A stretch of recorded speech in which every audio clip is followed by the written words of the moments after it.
এ কি দিদি, তোমার গলায় এটা কি? আরে এটা তো আমার আইডল, আমি ওনার অন্ধ ভক্ত। এনার? কিন্তু এনার কেন?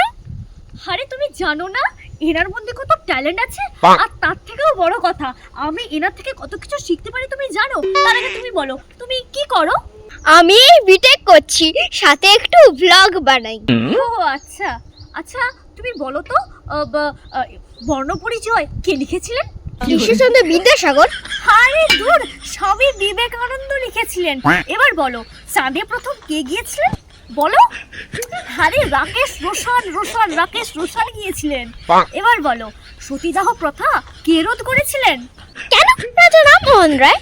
আরে দূর, এটাও স্বামী বিবেকানন্দ রোধ করেছিলেন। বাইগান। তুমি এভাবে আমার দিকে হাঁ করে কি দেখছো? আরে এসব তো আমার গুরু গুরু মাতা বলেছে। আমি তো বলি পড়াশোনা করে কোনো লাভ নেই, যাও বাড়ি যাও, মাকে বলো ঘুগনি বানিয়ে দিতে, তারপর রাস্তায় বেরিয়ে পড়ো, দেখবে পয়সাই পয়সা। তোরা ঘুমিয়ে রাখো তো, শালা যেমন বুড়ি তেমন তো চামচা। হাট চল।